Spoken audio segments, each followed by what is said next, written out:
Ask the Muscle Whisperer.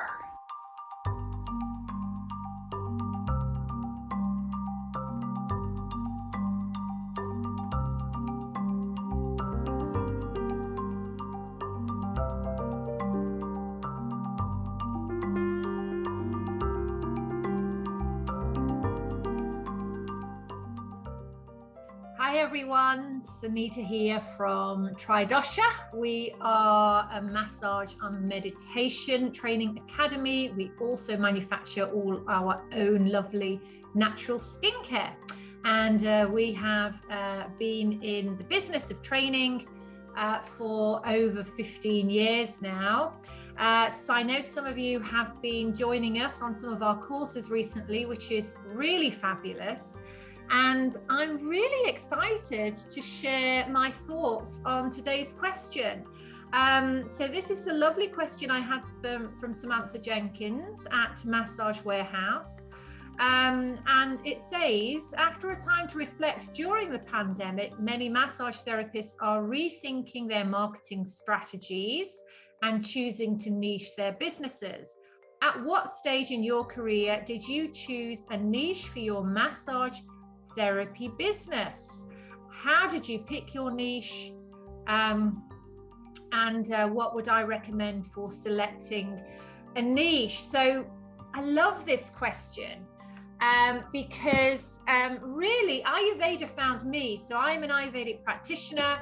My specialism is in Ayurvedic massage therapies and mindfulness and meditation. And I formed Tri-Dosha as a training academy in 2005. After running a private practice in London for a number of years.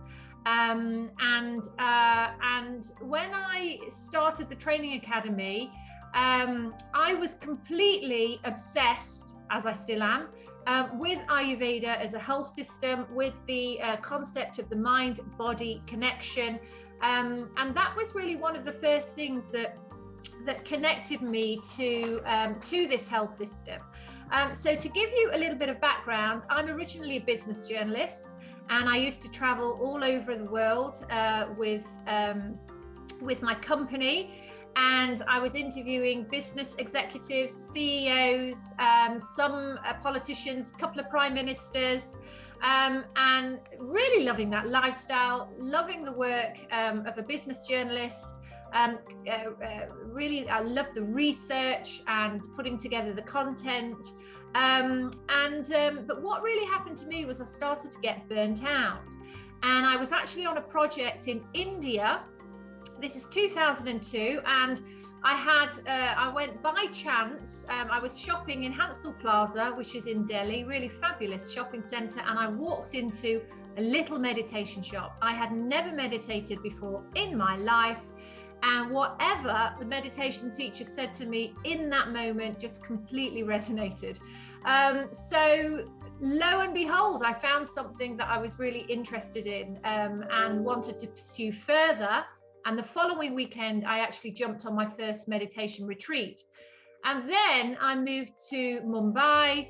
And I was working from Mumbai, and then I was starting to go to an ashram just outside of Mumbai, an hour outside of Mumbai in Pune, and I had a chance treatment, an Ayurvedic massage in a clinic in Pune, and I had such a connection to that treatment. I really felt a transformation. I felt an energy shift, and this treatment realigned me that I wanted to A, have more treatments, and B, I wanted to learn more about this health system, because I could really see that the therapist was not working on my muscles and my tissues, but more so this was what I now know was a form of energy healing.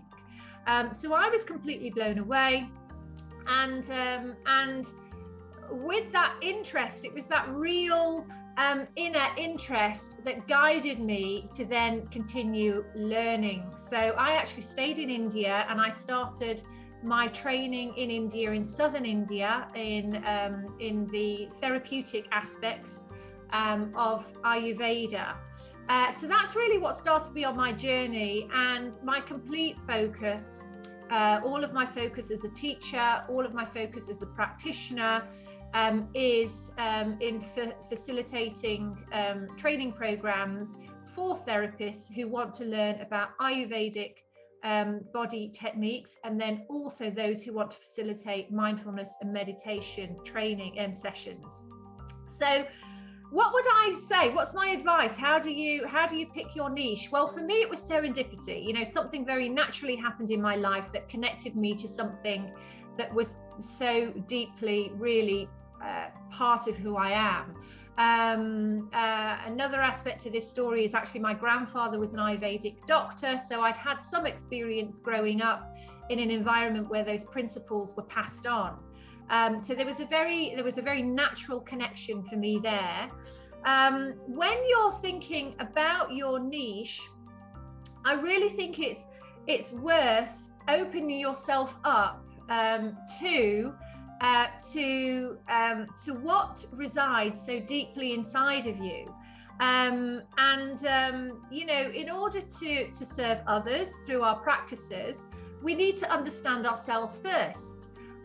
So, you know, by actually asking yourself some questions, you know, really where to see where your interest lies in the body, what is your particular interest? Maybe something has helped you and that's had a really profound effect on you, and that is helping you consider what your niche might be, because ultimately once you've experienced something that's given you really good results, you're much more likely to be able to educate that to others, because you've had that deep, profound healing. And also it's worth doing some meditation practice around this, and going a bit more deeper into yourself, into your body, and actually simply asking yourself, you know, giving thanks for the career that you have already, the practice that you've evolved and developed, and then wanting to really think about what your niche might be. You can start to open yourself up in meditation, and actually this is a really nice practice that you can do. You can say, dear universe, I am open to understanding how I am ready to serve my clients. So dear universe, I am open to understanding how I am better ready to serve my clients. So a simple meditation practice, repeat that, and then make some notes. Then as you come out of that meditation, as you come back into the room, just make some notes as to the kind of emotions that the repetition of those words evoked for you. How does it make you feel? And is it aligning you with a particular type of therapy? Is there something that you very, very clearly can see deep within you that you are resonating with on that level? So for me, I feel it's when you niche, it is something quite personal and very, very special. And I think you have to do that sort of the inner work, the deep work, to profoundly align yourself with what that therapy is. Thank you. Sunita Passi here today, and you have a fabulous day.